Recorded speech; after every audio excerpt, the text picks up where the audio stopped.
Assalamualaikum warahmatullahi wabarakatuh. Selamat sore warga Palembang Info. Kembali lagi bersama saya Dwiki Adi Putra di Cindo, cerita inspiratif dulur kita. Hari ini kita kedatangan tamu yang luar biasa, lokal pride-nya Palembang ya, Sumsel. Langsung saja kita sambut Kak Bahrul. Assalamualaikum. Waalaikumsalam Mas Dwiki. Sehat Kak Bahrul? Sehat, alhamdulillah sehat.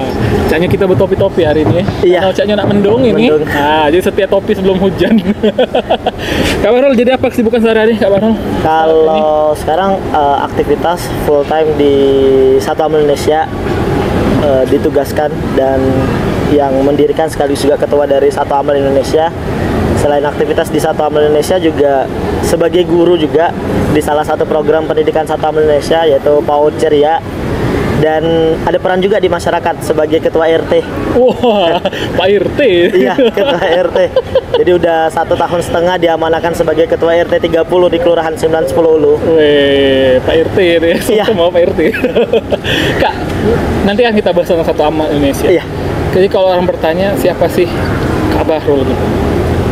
Berarti CEO Satwa Amal Indonesia, guru dan Pak RT. Dan ketua RT. Dan ketua RT. Sebelumnya nih Kak, apakah Kak memang dari dulu, dari SMA, dari kuliah ada keinginan ya untuk bermasyarakat dari gerakan-gerakan sosial? Atau ini baru muncul nih keinginan ini? Oke, kalau secara historikal ya, bersosialisasi ke masyarakat itu memang udah dari dulu ketika di rumah ya, karena orang tua saya juga ketua RT sebelumnya. Jadi memang orang tua itu memang aktif di masyarakat, bersosialisasi dan juga punya peran-peran yang cukup banyak juga di kampung di tempat saya tinggal. Nah, dari sana juga saya melihat dan diajarkan tentang kepedulian, tentang bagaimana kita mengambil peran di masyarakat. Dan juga waktu itu pernah di SMA saya mengambil ekstrakurikuler PMR. Nah, mungkin benih-benih kerelawanan, benih-benih sosial kemanusiaannya itu hadir di ketika SMA. Kebetulan juga saya sebagai ketua PMR waktu itu di SMA. Nah, ketika di kampus aktivitas itu enggak saya lanjutin karena kan kuliahnya juga backgroundnya teknik kemarin. Di teknik mana nih Kak? Teknik sipil, Universitas Sriwijaya. Jadi memang banyak orang yang surprise kalau ngelihat jurusannya karena backgroundnya teknik sipil, tapi aktivitasnya sekarang di sosial dan juga di bidang pendidikan. Volunteer ya? Di bidang volunteer. Tapi di teknik kan saya diajarkan untuk berpikir secara kompleks ya, terutama dalam mendesain sesuatu, dan itu juga yang saya gunakan ketika mendirikan dan juga mengembangkan Satwa Amal Indonesia sebagai lembaga lokal filantropi dari Kota Palembang. Dan kenapa kok tidak neruskan jadi sesuai dengan core-nya di teknik sipil nih? Iya, jadi sebenarnya kalau aktivitas teknik sipil sudah pernah saya jalani sebenarnya, entah pada saat kuliah, magang, bahkan pasca kampus. Namun ketika pasca kampus waktu itu lebih memilih untuk buka usaha. Nah, jadi sempat buka usaha, punya kedai kopi. Nah, tapi kan pada saat COVID, kita mengharuskan semua aktivitasnya juga terbatas, termasuk kedai saya waktu itu tutup. Dan di tahun 2019 saya sempat ikut kegiatan kerelawanan waktu itu di 2019 sampai di tahun 2020 ketika COVID, kedai saya tutup, aktivitas di kedai juga terhenti, maka waktu itu saya memilih untuk full time di kegiatan kerelawanan. Nah, ketika saya aktif full time di kegiatan kerelawanan itu, saya menemukan versi terbaik dari diri saya yang sangat berbeda ketika saya menjalani aktivitas sebagai seorang engineering, sangat berbeda ketika saya menjalani aktivitas sebagai orang yang baru memulai usaha ya dan merintis usaha, dan ketika saya menjalani aktivitas saya di kerelawanan dan di bidang sosial kemanusiaan. Jadi saya itu menemukan versi terbaik dari ikhtiar saya, dari gagasan saya, dan dari kerja-kerja untuk melakukan sesuatu di aktivitas sosial kemanusiaan ini. Nah, kalau kata orang tuh mungkin ketemu passionnya. Nah, walaupun ketemu passionnya agak telat waktu itu di usia 27 tahun kan, di tahun 2020. Nah, maka di tahun 2020 itulah bersama rekan saya Arjuna itu menginisiasi gerakan Satu Amal Indonesia ini. Jadi sebagai gerakan ataupun lembaga filantropi asli dari Kota Palembang yang fokusnya sebagai wadah bagi orang-orang muda yang ingin terlibat dalam aktivitas kerelawanan, sama-sama kita membahas isu-isu sosial yang ada di masyarakat dan bagaimana kita membuat program-program untuk bisa mengatasi permasalahan-permasalahan di masyarakat, ya kan? Dibandingkan kita mengeluh terhadap kegelapan, lebih baik kita menyalakan lilin. Dibandingkan kita mengeluh kepada pemerintah, ayolah kita gerak walaupun sedikit, setidaknya kita bisa membantu peran-peran pemerintah di masyarakat. Seperti itu. Luar biasa. Kak, jadi memang pas COVID ya mulai tergerak lah untuk membantu ya dalam bidang sosial. Pada saat itu apakah sudah ada Satu Amal atau masih ikut nih ke lembaga lain? Ya, waktu itu kita tergabung di lembaga namanya Sinergi Sriwijaya Peduli, lembaga Sumsel juga. Sebenarnya waktu itu dari 2009 saya ikut di sana. Dari 2019? Dari 2019, jadi sekitar 6 bulan waktu itu, karena akhir di 2019 saya ikut terlibat dalam aktivitasnya, diamanahkan juga waktu itu jadi PIC salah satu program di Sinergi Sriwijaya Peduli sambil membuka kedai waktu itu. Nah dari situ kita belajar banyak, terus di challenge juga, mendapatkan stimulasi dari Kak Taufik Akbar namanya, orang yang sangat berperan dalam mendirikan Satu Amal Indonesia. Karena kan waktu itu Sinergi Sriwijaya Peduli ini kan secara namanya lokal sentris sekali. Nah dan kita juga lihat waktu itu tidak ada lembaga lokal yang meng-up di lokal sendiri, walaupun kan kita melihat banyak lembaga-lembaga nasional yang membuka cabang di Kota Palembang, tapi kita melihat belum ada nih wadah yang original dari Kota Palembang. Nah, maka dengan semangat itu, dengan spirit itu, apalagi ketika COVID, kita ingin berperan lebih maksimal juga di masyarakat, membantu orang-orang yang kesulitan dengan segala keterbatasan. Akhirnya kita menginisiasi lembaga ini. Tepat di bulan November 2020 kita rilis nama Satu Amal Indonesia ini sebagai gerakan baru, lembaga filantropi baru di Kota Palembang. Wow, berarti tergolong baru dong. Iya, November ya? 4 tahun. 4 tahun ya? 4 tahun. November, tanggal 3 November kemarin kita tepat 4 tahun. Berarti kan itu kan tumbuh pada saat masa-masa sulit ya? Iya, di tengah badai. Nggak terasa ya, COVID itu udah 4 tahun lalu ya? Nah, di tengah badai muncullah Satu Amal Indonesia ini. Nah, pada saat awal tuh apa yang dilakukan? Iya, karena kita tuh ngelihat pertama potensi orang-orang muda di Kota Palembang ini sangat besar sebenarnya. Karena kan 1,7 juta jumlah penduduk Palembang, 30% itu orang-orang usia millennials. Waktu itu saya berpikirnya masih usia millennials. Kalau sekarang kan zillennials ya, usia 15 sampai 30 tahun. Nah, kita kepengen ada lembaga yang bisa menjadi wadah bagi orang-orang muda ini yang pengen bergerak sama-sama. Maka waktu itu kita mendirikan Satu Amal Indonesia yang fokus bidangnya waktu itu baru di bidang pendidikan dan juga di bidang sosial kemanusiaan. Jadi baru 2 waktu itu. Jadi kita baru buat program namanya program pendidikan informal di TPA 2 Karyajaya. Nah, itu program-program awal dari Satu Amal Indonesia yang waktu itu kita fokus memberikan pendampingan bagi anak-anak prasejahtera di daerah TPA 2, tempat pembuangan akhir sampah di Karyajaya, Kecamatan Kertapati, untuk bisa mendapatkan aksesibilitas pendidikan yang baik ya, karena online kan, keterbatasan, dan juga kita pengen memberikan pendidikan karakter dan juga skill bagi anak-anak di sana. Nah, waktu itu kita mulainya dari program pendidikan informal terlebih dahulu.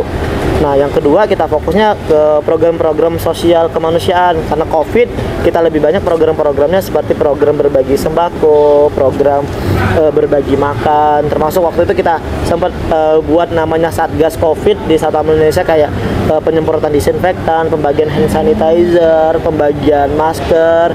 Jadi hal-hal yang dilakukan pemerintah juga kita coba support, program-program pencegahan COVID, program-program edukasi tentang COVID-19 pada waktu itu juga dilakukan di Satu Amal Indonesia. Oke, berarti kan itu kan bukan bangkit ya, tumbuh pas kesulitan. Dan ternyata banyak sekali kegiatan-kegiatan di awal tadi, pendidikan informal, Satgas COVID dan lain-lain. Itu gimana bisa survive pas awal-awal? Masa udah sulit, tumbuh untuk membantu di tengah kesulitan, pasti kan ada problem yang timbul. Problem ya, kalau tantangan tuh lumayan banyak ya, apalagi lembaga awal, apalagi kita juga saya itu belum pernah punya background yang lama di lembaga filantropi kan. Jadi memang learning by doing-nya itu memang day to day, setiap hari belajar, terus menguji coba, memanajemen, membuat sistem kan. Dan tantangan-tantangan di awal itu ya bagaimana pertama membangun tim terlebih dahulu kan. Ya waktu itu ya saya mengajak orang-orang muda yang luar biasa, yang aktif dan juga memiliki spirit yang sama, memiliki visi yang sama dan juga memiliki tujuan yang sama. Di sisi lain tantangan kedua kan perihal pendanaan. Pendanaan yang sulit nih pasti. Yang sulit. Tapi kita punya keyakinan sebenarnya, di seluruh tim Satu Amal Indonesia. Ketika kita punya niat yang baik dan kita punya ikhtiar yang maksimal, pasti Allah membuka jalan dan kemudahan. Dan alhamdulillah ternyata kesulitan terutama dalam penghimpunan dana itu dimudahkan oleh Allah. Banyak orang-orang yang akhirnya mendukung dan juga ikut membantu ikhtiar dari Satu Amal Indonesia. Karena juga kan kalau kita ngelihat secara data kan Indonesia menjadi negara paling dermawan untuk ketujuh kalinya. Nah, kan menjadi negara paling dermawan ini kan ada 3 variabel. Pertama, jumlah penghimpunan yang sangat besar. Karena kalau di Indonesia sendiri kan potensi zakat, infak, sedekahnya itu kan lebih dari 200 triliun. Di Sumatera Selatan itu sendiri potensi G-Swap-nya per tahun 2024 ini 6 triliun. Nah, jadi ketika semua orang punya kesadaran untuk mengeluarkan zakat, infak dan sedekahnya harusnya terkumpul 6 triliun yang bisa digunakan untuk mengatasi berbagai macam permasalahan masyarakat kan. Itu secara penghimpunan. Yang kedua secara gerakan kebaikan. Apalagi pada saat Covid kan hampir semua orang kan tergerak untuk ikut membantu sesama. Apalagi Indonesia yang terkenal dengan negara gotong royongnya, dan ini juga yang membuat Indonesia itu kan survive ketika Covid dibandingkan negara-negara lain. Kan Indonesia termasuk negara yang cukup baik dalam mengelola berhasil. Nah, salah satu faktornya kan karena Indonesia negara yang gotong royong masyarakatnya. Dan yang ketiga itu aktivitas kerelawanan yang banyak, jumlah relawan dan ketertarikan orang-orang muda untuk aktif di relawan tuh banyak. Nah, maka tantangan-tantangan ini bisa kita kelola dengan baik, dan juga alhamdulillah sampai hari ini Satu Amal Indonesia bisa survive dan terus bertumbuh. Sudah 4 tahun ya? 4 tahun, alhamdulillah. Jadi pas awal itu kan dari berapa orang berarti? 2? Dari berdua orang, terus bertiga, 3 orang. Pas Covid itu? Pas Covid. Ada tambahan relawan yang gabung nggak? Nah, kita rekrutmen relawan pada saat Covid. Jadi untuk sebagai pengajar-pengajar di program namanya Sekolah Pinggiran Sriwijaya, itu kita rekrut ada 20-an orang lah yang tergabung pada saat di tahun 2020. Tapi kalau yang day to day yang memang profesional di Satu Amal Indonesia itu cuman bertiga selama 1 tahun. 1 tahun barulah di tahun 2021 Satu Amal Indonesia membentuk tim manajemen lah, kalau bahasa kita tuh tim manajemen struktural. Ya, kita mulai ketemu bentuk, ketemu tujuan yang lebih jelas, dan akhirnya kita membuat departemen-departemen sebagai langkah sistematis untuk bisa membuat Satu Amal Indonesia ini lembaga yang lebih profesional dan juga lebih berkembang ke depannya. Luar biasa. So, udah jalan 4 tahun. Tadi kan pas Covid awal didirikan. Pasti after Covid ya, kita masuk ke new normal nih, 2021, 2022, 2023 sampai 2020. Pasti kan ini perjalanan yang mungkin tergolong baru, tapi kan saya yakin sudah banyak ratusan program yang sudah dilakukan. Nah, mungkin bisa ceritakan nggak, Kak Barul, tadi cerita tentang Covid. So, program apa nih dari tahun after Covid ya, normal sampai dengan sekarang, ngapain aja Satu Amal? Oke, kalau sekarang fokus di Satu Amal Indonesia itu terdiri dari 4 kegiatan lah kalau bahasa kita. Pertama 4 bidang. Pertama bidang pendidikan. Jadi program-program Satu Amal Indonesia di bidang pertama itu pendidikan. Kita punya program pendidikan formal itu baru pendidikan anak usia dini PAUD. Itu ada di 2 lokasi.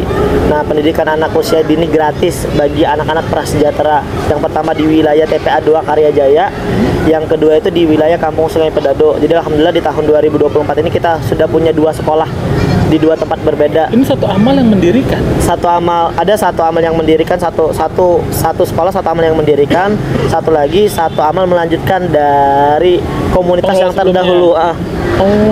Itu namanya Rumah Belajar Ceria. Mungkin kalau teman-teman kenal di Kota Palembang pasti tahu juga Rumah Belajar Ceria yang sudah didirikan tahun 2014, sempat vakum ketika Covid di 2019 sampai 2021. Nah, ketika di 2021 Satu Amal Indonesia melanjutkan. Rumah Belajar Ceria ini untuk dikelola dan juga dikembangkan kembali. Nah, jadi untuk pendidikan formalnya kita baru ada 2. Nah, tapi yang ketiga pendidikan berbasis keagamaan, kita punya rumah tahfiz. Rumah tahfiz di Kampung Sungai Pedado. Kalau sekarang alhamdulillah Sungai Pedado. Kampung Sungai Pedado ini kalau teman-teman di Kota Palembang tahu, di depan Citraland. Oke. Nah, di seberangnya itu 300 meter dari Citraland masuk, ada di aliran Sungai Pedado di pinggiran itu. Oh, yang masuk ke kiri. Ke kiri. Ya, ada jembatan arah ke Kertapati itu ya? Iya, ada Kertapati. Okay. Jadi ada 400 kurang lebih penduduk, 400 kakak yang terkategori prasejahtera yang tinggalnya di pinggiran Sungai Musi. Rumah-rumahnya masih banyak yang kayu, dan di situ Satpam Indonesia punya program PAUD Ceria dan juga rumah tahfiz. Nah, di sisi lain juga Satpam Indonesia punya program beasiswa bagi anak-anak yatim dan duafa. Ya, alhamdulillah di tahun 2024 ini kita ada 12 anak yatim dan duafa yang kita bina. Kita kasih uang pembinaan juga sebulan 1 kali, baik itu yang dari SD, SMP dan SMA. Totalnya 12 orang. Nah, di sisi lain kita punya program pendidikan informal kayak pembelajaran tambahan lah atau bimbel, itu di 4 lokasi. Sekolah Pinggiran Sriwijaya di TPA 2 Karyajaya, Rumah Belajar Ceria di Kampung Sungai Pedado, Cerita Kolong Langit di Rusun 26 Ilir, dan satu lagi di Panti Asuhan namanya Ruang Yatim Cerdas. Ini bimbel dalam artian berarti Pelajaran tambahan. Tambahan. Iya, yang fokusnya dan rutin 2 kali seminggu. Oh. 2 kali seminggu. Udah 3 tahun ini 4 program ini rutin kita laksanakan. Dan inilah juga sebagai wadah orang-orang muda yang aktif di kegiatan kerelawanan SAI. Mereka ikut sama-sama bergerak dan juga memberikan kemampuannya untuk mendidik anak-anak prasejahtera di beberapa tempat tadi. Itu bidang pertama, ya, pendidikan. Yang kedua bidang sosial, kemanusiaan dan juga pemberdayaan. Jadi kita punya program-program seperti beras untuk yatim dan duafa. Kita rutin sebulan itu bisa 4-6 kali memberikan bantuan beras untuk panti asuhan, pondok pesantren, yatim dan duafa di berbagai tempat di Kota Palembang. Yang kedua ada namanya programnya Free Food Car atau berbagi makan untuk para pejuang nafkah. Nah, biasanya 1 bulan itu kita bisa laksanakan 3-5 kali. Yang berbedanya kalau Free Food Car di Satpam Indonesia kita nggak bagi nasi kotak, tapi kita makannya prasmanan.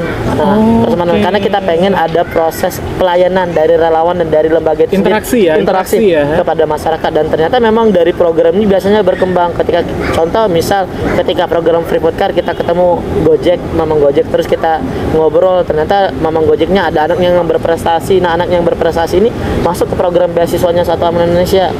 Nah, jadi dia bisa menstimulasi program-program lainnya. Sebentar, untuk beasiswa ini pendidikan tingkat apa?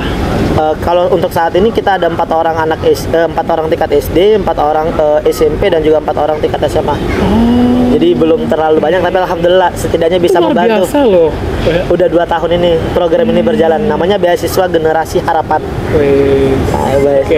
Nah, itu tadi Free Food Car. Terus ada program sembako untuk lansia. Terus juga kita ada program infrastruktur seperti pembangunan sumur bor untuk pondok-pondok pesantren yang kekurangan air, pembangunan MCK juga.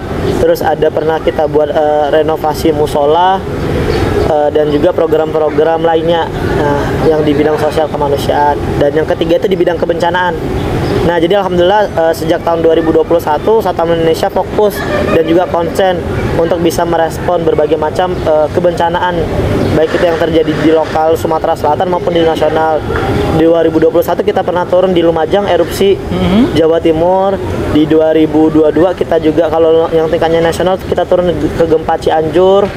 Turun di 2024 juga kita turun ke Padang, yang Galodo. Terus terakhir kita juga turun ke terakhir bulan ini kita turun ke banjir bandang Sukabumi dan juga gempa Bandung. Nah, itu yang untuk di luar Sumsel. Tapi kalau di Sumsel alhamdulillah hampir semua kayak bencana kita turun. Banjir bandang di Lahat, Batu Raja, Muratara, di Kota Palembang seperti kebakaran juga kita aktif memberikan bantuan dan juga merespon secara cepat untuk masyarakat yang membutuhkan. Di sisi lain kalau di bidang kebencanaan juga Satpam Indonesia punya mitigasi kayak memberikan edukasi dan juga campaign bagaimana kita awareness terhadap pencegahan kebencanaan ini. Nah, itu di bidang yang ketiga, di bidang kebencanaan. Dan yang keempat itu kita fokusnya di bidang kerelawanan. Nah, jadi di Satpam Indonesia itu relawan bukan hanya sebagai pelaksana, tapi ada namanya volunteer development yang memang kita kembangkan. Kita kepengen Satu Amal Indonesia ini jadi sekolah, jadi universitas bagi orang-orang muda yang pengen bergerak sama-sama di isu-isu sosial, di permasalahan masyarakat. Nah, dan itu ada tahapan-tahapannya. Dari mereka ikut basic volunteer training, terus aktif di kegiatan program-program, terus ketika mereka punya ketertarikan yang lebih mendalam lagi di kegiatan sosial kemanusiaan, ada namanya intermediate volunteer class, itu bidang ketiga, tahapan ketiga. Tahapan ketiga, jadi ada berbagai macam isu yang diajarkan dan juga dilatih di sini, seperti manajemen filantropi, manajemen program, tentang manajemen kerelawanannya, leadershipnya, organisasi, termasuk tentang public speakingnya juga diajarkan di tahapan ketiga ini. Nah, di tahapan keempat ada namanya leadership program. Nah, leadership program ini ya mereka diberikan kesempatan untuk bisa mengambil peran-peran kepemimpinan di Satu Amal Indonesia, baik itu sebagai project leader di berbagai macam program, menjadi ketua-ketua di community program SAI, dan juga di challenge untuk peran-peran leadership lainnya. Itu di tahapan keempat. Nah, di tahapan kelima ada namanya volunteer event and development. Nah, mereka menjadi fasilitator. Jadi ketika Satu Amal Indonesia ada undangan mengisi kegiatan-kegiatan, nah maka teman-teman yang sudah masuk ke tahapan kelima ini yang nanti jadi pembicara, jadi fasilitator, sampai nanti tahapan keenam itu community development, dan yang terakhir itu mitra kelembagaan. Nah, jadi 7 tahapan inilah yang sebagai milestone volunteer developmentnya Satu Amal Indonesia. Nggak main-main ini berarti ya. Jadi memang karena saya tuh punya pemahaman aktivitas kerelawanan itu sangat maksimal jika dikelola secara sistematis dan profesional, dan itulah juga yang menjadi ruh dan jadi fundamentalnya Satu Amal Indonesia. Karena Satu Amal Indonesia bisa berada di titik sekarang karena fokus kegiatannya itu di kerelawanan, dan aktivitas kerelawanannya juga yang menjadi tulang punggung dan juga inisiator dari seluruh kebermanfaatan Satu Amal Indonesia. Seperti itu. Luar biasa loh, ini program SAI ya dari pemuda Palembang yang alhamdulillah luar biasa. Dan ini baru di Palembang nih ya? Baru di Palembang. Ada rencana mau untuk ke nasional nih, mungkin ada teman-teman yang kalau secara kebermanfaatan tentu kita punya target lebih besar lagi ya. Bahkan ya alhamdulillah juga Satu Amal Indonesia bisa mengoptimalkan peran-perannya di Palembang, di Sumatera Selatan, di berbagai macam lokasi di Indonesia. Bahkan kalau secara bantuan juga kita sudah punya sudah ada 3 negara yang pernah menjadi lokasi Satu Amal Indonesia mengirimkan bantuannya. Mana aja tuh? Pertama di tahun 2023 awal ya, kalau Mas Dwiki ingat gempa Turki yang dahsyat banget. Nah, alhamdulillah Satu Amal Indonesia mengirimkan bantuan juga ke gempa Turki. Dan yang kedua ini yang baru di tahun 2024 kemarin, kita alhamdulillah Satu Amal Indonesia mengirimkan bantuan ke Palestina. Bukan hanya bantuannya yang kita kirimkan, tapi mewakili orang muda di Palembang juga langsung memberikan bantuannya secara langsung ke Palestina. Ke Palestina. Alhamdulillah waktu itu atas nama Arjuna ya, CMO-nya Satu Amal Indonesia yang langsung berangkat dan juga mengirimkan bantuan dari masyarakat Kota Palembang untuk Palestina. Dan alhamdulillah. Dan yang ketiga itu di Yordania, di pengungsian Syam, Palestina, kita fokus di Yordania juga. Jadi alhamdulillah bantuan dari masyarakat Kota Palembang yang dititipkan melalui Satu Amal Indonesia sudah sampai juga ke Yordania, ke Turki, dan juga yang paling penting ke Palestina untuk saudara-saudara kita di sana. Aku sebenarnya penasaran dengan yang ke Palestina. Iya. Mungkin kita langsung panggil aja deh. Boleh, ada Mas Arjuna ya. Warga Palembang Info ternyata Satu Amal Indonesia ini ya, selain berkontribusi untuk Indonesia, sempat mengirimkan perwakilannya ya ke Arjuna, ke Palestina. Kita akan dengar cerita langsung ya, sebagai anak Palembang yang turun ke Palestina. Selamat datang, terima kasih. Arjuna. Assalamualaikum. Waalaikumsalam. Pakai ini? Caknya bertopi gak lo gitu? Kalau aku belum pakai ini nih ya, masih berantakan rambut deh. Oke, Kak Juna. Tadi udah spill nih ke Palestina. Alhamdulillah. Di Januari kemarin. Kak, aku penasaran. Boleh ceritakan nggak sih Kak ke Palestina? Gimana ceritanya? Ya, jadi kalau cerita awalnya mungkin itu dari sejak Oktober sih. Dari Oktober 2023, karena kan pertama kali meletus berkenaan tentang Israel dan juga Palestina itu kan di tanggal 7 Oktober nggak salah. 7 Oktober 2023 atau di awal-awal Oktober lah. Nah, satu amal tuh kita mencoba melakukan kegiatan dan juga gerakan dari orang-orang muda Sriwijaya untuk yuklah sama-sama kita peduli nih terhadap Palestina. Dan pada saat itu kita melakukan penggalangan dana, kemudian juga kita melakukan kerjasama dengan kampus dan lain sebagainya. Dan ketika galang dana itu kita melihat besar sekali antusias dari masyarakat Kota Palembang. Boleh di-spill nggak berapa bantuannya yang didapatkan? Totalnya kemarin Alhamdulillah hampir 400 juta yang terkumpul dari masyarakat Kota Palembang untuk Palestina. Dan fun fact-nya, satu hari kita galang dana untuk Palestina itu sampai melibatkan 800 anak muda. Galang dana di lampu merah. 800 Anak muda anak muda Palembang. Palembang. Yang kalau biasa kan kita kan kumpul di base camp, di Lunjok kan. Tapi pada saat hari itu untuk galang dana Palestina itu kita kumpul di Masjid Al-Ghazali Unsri. Oke. Saking banyaknya yang mau ikut berpartisipasi. Jadi kita tuh mau menunjukkan juga orang-orang Palembang itu, anak-anak muda Palembang itu luar biasa loh dengan seluruh hal yang sudah diikhtiarkan tadi. Dan di bulan Sampai terkumpul 64 juta di satu kali satu hari. Satu hari 64 juta. 1 jam. 1 jam. 1 jam. Dari jam setengah 5 sampai jam setengah 6. Wah.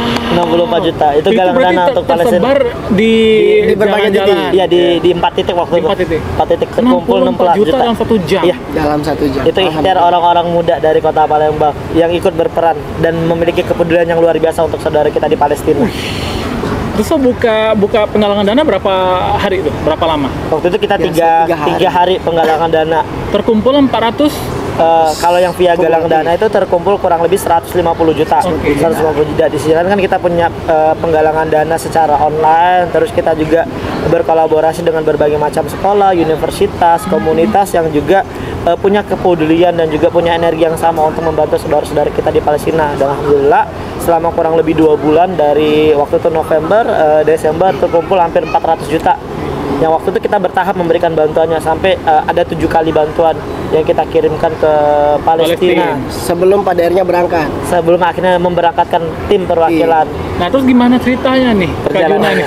Saya mau denger nih, mungkin dari Palembang terus perjalanan gimana sih kok bisa sampai Palestina gitu? Kalau perjalanan kita kolaborasi sama teman di Jakarta, namanya Sekolah Relawan. Jadi memang Sekolah Relawan juga menjadi branchmarknya Satu Amal. Kalau kenal mungkin kayak beliau tuh kayak Aukarin, daerah Arafah. Jadi memang yang sudah up. Nah, Satu Amal tuh diajak juga untuk yuk sama-sama kita langsung nyalurin ke Palestina. Saat itu dadakan sih sebenarnya. Memang ngurus paspor tuh di bulan November. Sampai buat paspor tuh buat percepatan. 1 hari jadi langsung karena mau pelaporan kan. Nah, untuk kita apply visa masuk ke Palestina itu harus mencantumkan juga seperti username Instagram karena mau di-profiling sama pihak Israelnya. Jadi itu juga perlu kita persiapkan. Nah, di bulan Desember akhir seperti sekarang itu dikabarkan kayaknya pekan depan kita berangkat. Jadi di Desember 2023 kita persiapan dari Palembang berangkat dulu ke Jakarta. Dari Jakarta itu ke Jordan. Dari Jakarta itu ke Qatar dulu. Qatar, dari Qatar ke Jordan, dari Jordan masuk ke Palestina. Dari Indonesia berapa orang? Dari Indonesia 4 orang. Hanya 4 orang. Ya, Dari Palembang hanya 1. 1 orang. Dan paling muda sendiri sih. Paling mudah sendiri. Karena bahkan tour guide kita ataupun teman kita di situ tuh kaget kenapa saya bisa tembus. Karena kan sangat jarang yang under 30 bisa ke sana dan di approve. Karena kan kalau secara perizinan juga, kalau untuk saat ini kan masih kalau kita mau masuk ke Palestina juga kita harus ngurus visanya ke negara Israel. Jadi Israel yang approve atau tidak approve visanya itu kita untuk masuk ke Palestina. Dan mungkin qadarullah ya atas izin Allah, Juna yang usianya baru 23 tahun dapat izin untuk bisa mewakili masyarakat Kota Palembang, mewakili Satu Amal Indonesia mengirimkan bantuan langsung ke Palestina. Nah, waktu itu tidak di jalur Gazanya, tapi ke daerah pengungsian namanya West Bank, Bethlehem, yang jaraknya tuh kalau dari Palembang tuh seperti di Prabu Muli. Oh, mungkin ya 3 jam lah ya. Iya, 3 jam. Tapi di situ juga masyarakat yang dari jalur Gaza itu mengungsinya di sana. Dan kita tuh mengirimkan bantuannya langsung di sana pas juga waktu itu di bulan Januari itu lagi musim dingin. Jadi ya lagi musim dingin. Jadi bantuan itu paket musim dingin kayak heater, selimut, jaket. Aku lebih tertarik pas perjalanan ke sana nih, Kak Juna nih, karena kan yang diberitakan di media kan apa? Mencekam lah. Ya, bukan Gimana sih? Iya, boleh ceritain ketika ditodong senjata oleh tentara. Soalnya dia pernah sampai ditodong senjata sama tentara Israel. Gimana Kak Jun? Pertama itu ketika waktu pas di tempat apa ya, perbatasan lah ya, di perbatasan Jordan dan juga Israel. Itu tuh aku kaget karena sepatu aku tuh bunyi waktu pas tes metal. Karena di ujung tali sepatu itu besi. Oh iya. Nah, sedangkan pas di Jakarta, pas di Qatar, pas di Jordan tuh aman. Ketika masuk Israel kan seluruh tentara kan pegang laras panjang. Iya. Di situ mulai kaget tuh. Tapi alhamdulillah ketika di perbatasan memang ketika di saat perbatasan itu pasti ada kemungkinan random check namanya dari Israel. Random check misalnya kita bertiga nih mau masuk Israel. Satu dari kita bertiga tuh pasti ada yang ditanya seluruhnya, bahkan sampai nama kakek dan lain sebagainya itu di profiling di tracking sama mereka. Dan sampai di Palestina itu ketika di Masjid Al-Aqsa kayak misalkan sebesar di tempat ini lah misalnya. Di setiap titik tempatnya itu pasti ada tentara Israel. 5-6 orang tentara Israel pegang laras panjang. Dan misalnya kayak satu amal Indonesia, bendera Indonesia, tulisan volunteer itu dilepas semua Kak. Iya.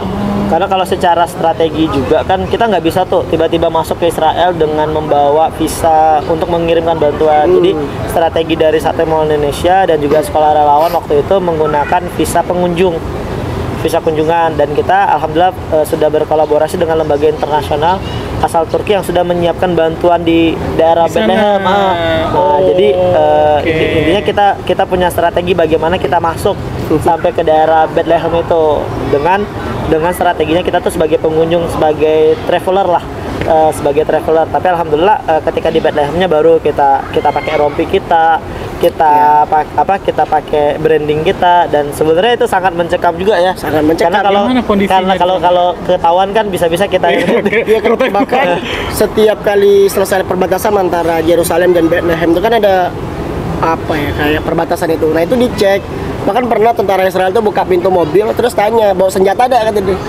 Ya kan ada bawa senjata. Bahkan tulisan branding kayak yang diukuran di kertas itu kita taruh di bawah tempat duduk. Disimpan semua. Dokumentasi disimpan di Google Drive lalu dihapus di handphone.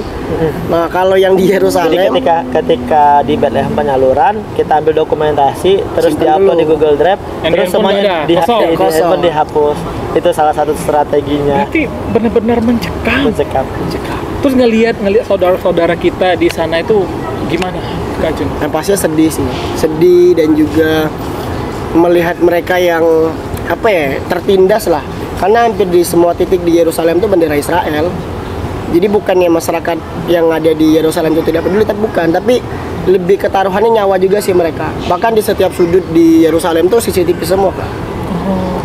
Ada layarnya mereka, CCTV-nya itu. Jadi memang terpantau dan dipantau. Berapa hari di sana?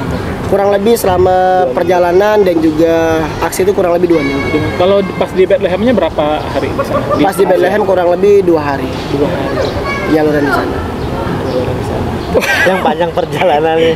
Aku nggak bisa membayangkan ya ketika di sana. Berarti memang apa ada gencatan senjata nggak ini dengar waktu saat itu? Oh, kalau gencatan senjata alhamdulillah tidak ada. Tapi waktu pas pertama kali ke Yerusalem kan selesai sholat maghrib itu tuh ada warga Palestina itu yang mau nyolatin jenazah ke Aqsa, tapi ditahan sama tentara Israel. Jadi ya melihat langsung bersetegangnya mereka gitu. Debatnya mereka di tempat masuk tuh melihat langsung. Dan pernah sekali di Yerusalem tuh ditodong senjata. Gara-gara apa? Jadi kan Cak Manu rasa todong. Ditanya dari mana? Lemes pasti. Jadi waktu pas di situ tuh kan sudah sholat zuhur, mau pulang kan, mau tempat base camp kan. Tentara tuh tanya, ngapain gitu di sini? Karena kan tidak pakai pakaian muslim, pakai jaket. Nah, mungkin dia ngira kan non muslim, karena non muslim juga ada beberapa tempat yang tidak boleh dikunjungi. Jadi ditodong. Untung ada temen yang guide di situ, jadi dia yang menjelaskan, mengkomunikasikan. Itu udah lemas itu, laras panjang. Terus keluarga gimana Kak di sini Kak? Oh, alhamdulillah. Berkat doa keluarga juga ya. Berkat doa keluarga. Pasti kan agak berat kan? Iya berat sekali. Iya, berat sekali. Bahkan aku tuh ngomong sama mama sama bapak tuh ke Jordan Mae. Tidak bilang kalau ke Palestina. Pas aku bilang aku lah masuk Palestina, astagfirullahaladzim. Tapi alhamdulillah dimudahkan semuanya. Alhamdulillah. Ya. Dan narasi yang kita bawa juga bantuan dari Kota Palembang, Kota Palembang untuk Palestina. Nanti Bodong aku boleh foto-foto nanti kita tampilin ya Siap. di layar ini ya, foto-foto Boleh. selama Aksi di di sana 2 hari. Dan alhamdulillah di perjalanan lancar semua ya. Alhamdulillah lancar. Ya. Cuman ya tantangan bagi orang Palembang ke sana tuh musim dingin itulah. Musim dingin ya. Tiap malam masuk angin. Kalau makan gimana? Makan juga lumayan cukup kaget sih, karena banyak yang agak kurang pas juga sih. Tapi dalam porsinya banyak. Jadi mereka tuh emang porsi itu porsi banyak sih. Kayak satu tempat satu makanan tuh bisa untuk 2-3 orang. Luar biasa mendengar cerita dari Kak Juna ya ke Palestina. Alhamdulillah. Wow, luar biasa. Jadi setelah sudah pertama nih, ada rencana balik lagi nggak Kak untuk ke sana? Kalau satu Atau amal kapok? Indonesia kita punya targetan sih memang di 2025 insya Allah berangkat lagi ke sana. Lagi ya? Ya, karena Satu Amal Indonesia juga sampai saat ini kita rutin programnya 1 bulan 1 kali memberikan bantuan pangan untuk saudara-saudara kita di Palestina, karena juga kita rutin juga masih terus membuka open donasi bagi saudara-saudara kita yang ada di Kota Palembang yang punya kepedulian untuk Palestina. Kita open donasi dan setiap bulan donasi yang terkumpul itu langsung kita salurin untuk saudara-saudara kita, baik itu lewat pengungsian yang di Yordania maupun lewat yang di Khan Yunis di Gaza Utara dengan mitra-mitra yang ada di sana. Oke, tadi aku belum sempat nanya, itu kan problem ketika mendirikan ya. Pasti setelah mendirikan 4 tahun ini, pasti ada nih orang-orang yang berspekulasi negatif ya terhadap lembaga-lembaga seperti ini. Nanti duitnya sampai nih apa tidak? Iya. Di SAI apakah pernah ada yang seperti ini? Kalau pertanyaan-pertanyaan itu sih sering muncul, terutama bagaimana Satu Amal Indonesia mengelola keuangannya, bagaimana distribusi bantuannya, dan tentu kan kita juga pengen profesional ya dalam mengelola, dan juga kita selalu terbuka dan transparan terhadap pengelolaan keuangan yang ada di kita, dan hampir semua program-program itu selalu kita report juga, terkhusus program-program yang sifatnya kolaborasi kebencanaan. Biasanya juga kita ada publikasi bantuan apa yang saja yang kita kirimkan, terus penggunaan dananya dialokasikan kemana, operasional berapa yang kita gunakan kan, karena kan kalau secara syariah juga kan lembaga-lembaga zakat, lembaga-lembaga filantropi kan juga bisa menggunakan operasional dari penghimpunan, tapi kan operasionalnya juga ditentukan kan, entah itu 10% atau 12,5% kan kalau secara zakat. Dan di situ juga yang kita jelaskan secara rinci kepada mitra-mitra kita, kepada donatur-donatur kita terhadap semua report program-program di Satu Amal Indonesia. Dan alhamdulillah secara penghimpunan juga bertumbuh. Jadi kalau kita boleh cerita, di tahun 2021 Satu Amal Indonesia setahun penghimpunannya itu 330 juta. Oke. Selama 1 tahun. Di tahun 2022 itu naik 20%, jadinya 360 juta. Nah, alhamdulillah di tahun 2023 eksponensial peningkatannya dari 360 juta ke 1,2 M di tahun 2023. Nah, di tahun 2024 ini kita punya target 2,5 M sebenarnya penghimpunan. Tapi kalau kita rekap nggak sampai 2,5 M, tapi insya Allah tembus di 2 M penghimpunan selama 2024. Nah, 2 miliar inilah yang sebenarnya digunakan Satu Amal Indonesia untuk mengikhtiarkan berbagai macam program-program kebaikan, program-program yang bisa digunakan untuk masyarakat banyak, seperti itu. Oke, wah berarti Ya. luar biasa banget SAI ini. Iya, Satu Amal. Berarti kalau ada warga Palembang Info nih yang tertarik untuk masuk ke SAI ini bagaimana? Terus kalau misalkan ada warga Palembang Info ada rezeki mau ikut berdonasi, nah mungkin bisa di-share dong Kak dengan warga Palembang Info gimana caranya? Iya, tentu Satu Amal Indonesia selalu terbuka terhadap kolaborasi, sinergisitas. Kalau yang sifatnya orang-orang muda ya, yang dia punya spirit yang sama, energi yang sama, tenaga yang besar, tapi belum ada pendanaan yang cukup, bisa gabung di kerelawanan SAI. Dan Satu Amal Indonesia itu selalu membuka kesempatan untuk aktivitas kerelawanannya setiap tahun. Bahkan di bulan November kemarin kita baru ngerekrut sebanyak 320 orang. Satu kali rekrutan Satu 320 orang. 20 orang. Tapi yang daftar tuh 1.000. Dia daftar 1.000. Yang daftar 1.000, tapi yang di Diksar itu 320 orang. Itu syaratnya apa aja Kak? Mungkin ada teman-teman yang Sarannya ya dia punya kepedulian yang sama, semangat. energi yang sama, semangat yang sama. Nggak ada syarat spesifik, yang penting dia berkomitmen untuk ikut terlibat dalam aksi-aksi kebaikan yang kita lakukan seminimalnya 6 bulan. 6 bulan. Nah, kalau dia berkomitmen, insya Allah dia bisa bergabung di kerelawanan LSAI. Syaratnya juga dia harus ikut Diksar, pendidikan kerelawanan selama 2 hari 1 malam di Desa Burai. Oh iya. Organilir. Nah, itu ada diksarnya iya, juga ya. Dan untuk orang-orang di Kota Palembang, masyarakat Kota Palembang yang punya kelebihan rezeki dan mempercayakan rezekinya untuk dititipkan ke Satu Amal Indonesia, bisa sekali untuk masuk nanti di Instagram Satu Amal Indonesia. Di situ juga ada link CRM-nya, link donasinya, link WhatsApp-nya juga. Dan juga bagi komunitas, lembaga, institusi yang ingin berkolaborasi dengan Satu Amal Indonesia dengan berbagai macam program di pendidikan, sosial, berbasis SDGs, Satu Amal Indonesia juga terbuka untuk kolaborasi antar lembaga dan juga antar institusi. Luar biasa ya teman-teman warga Palembang Info, kalau mau berkolaborasi ya, mendonasikan sebagian rezekinya ataupun yang ingin ikut menjadi kerelawanan, berarti boleh dong kalau misalnya habis nonton ini mau daftar Boleh, karena boleh, juga kita ada kegiatan-kegiatan seperti one day volunteering yang 1 hari jadi relawan. Karena kan mungkin kayak Mas Dwiki kan kalau mau ikut yang 6 bulan kan kan kita punya kesibukan sudah kerja misalnya. Tapi untuk yang sudah kerja juga ada kegiatan-kegiatan yang bisa diikutkan, itu sifatnya incidental, momentum dan juga sesuai dengan program. Berarti bisa ya? Bisa sekali. Sangat bangga ya aku jadi wong Palembang ya, punya Satu Amal Indonesia yang sudah go internasional ya. Dan asli Palembang.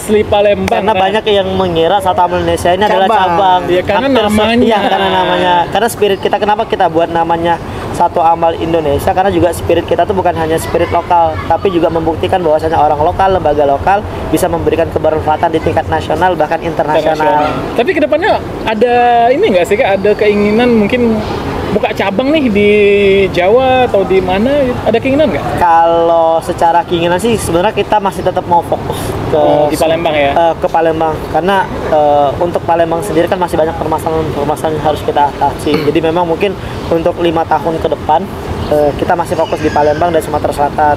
Wallahualam nanti 5 tahun selanjutnya apakah nanti kita akan membuka cabang di tempat-tempat tertentu atau tidak. Kita doakan ya, semoga saja makin melebarkan sayapnya Satu Amal Indonesia.